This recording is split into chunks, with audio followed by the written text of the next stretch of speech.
On file sur le lac de Grandlieu pour pêcher l'écrevisse. Secteur protégé par excellence, tout le site est habituellement fermé au public. C'est donc avec beaucoup de plaisir qu'on est allé y passer une journée.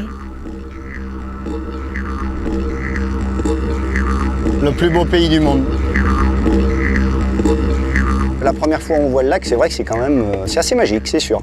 C'est cette surface, cette grandeur, ouais. De végétation, d'eau. Les écrevisses, c'est la pleine saison en ce moment.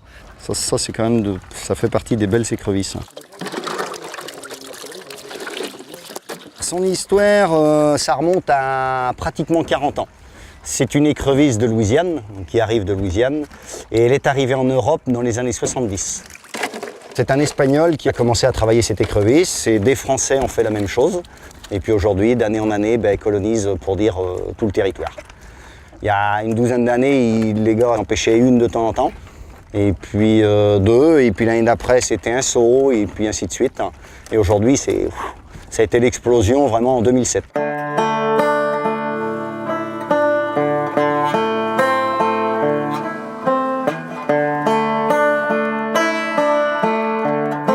La flèche, là, ça s'appelle un verveux. Si on lève celui-ci, voilà, il y a un filet au bout. Voilà, on peut voir sur toute sa longueur comment est capturé le poisson.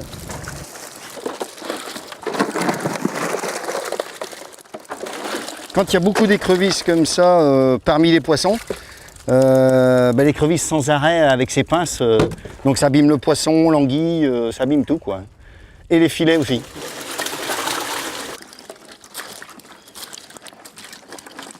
C'est un crustacé d'eau douce.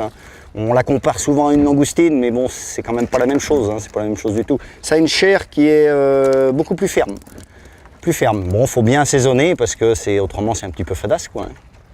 Mais elle est bonne, elle est très bonne. Ouais. C'est toujours la découverte quand on lève la poche. On est 7 pêcheurs. 7 pêcheurs professionnels au lac de Grandlieu. Pour moi, il appartient à personne et à tout le monde, quoi. Tout simplement. Et j'ai la chance de pouvoir y vivre et y travailler. C'est quand même un grand site de nidification pour beaucoup d'oiseaux. C'est une réserve naturelle, donc il n'y a ni balade, ni quoi que ce soit, ni loisir. C'est strictement interdit sur le lac de Grandlieu. Quand les vents sont bien porteurs, j'entends la ville de Nantes. Donc c'est vrai que c'est quand même un endroit à 10 minutes de Nantes qui est quand même assez magique, quoi. Il y a un échange indirect entre la mer et le lac par la Chenot, le canal de la Martinière et la Loire. Donc il y a des écluses au lac pour réguler les hauteurs d'eau, quoi. Voilà l'échange qu'il y a, d'où ce flux migratoire d'anguilles, de poissons. Voilà, l'anguille, elle a des reflets toutes jaunes, orangés. Ça, c'est dû au phénomène de l'écrevisse. Elle mange tellement d'écrevisses qu'elle en devient orangée. C'est incroyable, ça. Tous les oiseaux aujourd'hui, beaucoup d'oiseaux en mangent, les brochets en mangent, le cendre en mange. Et je mange de l'écrevisse aussi.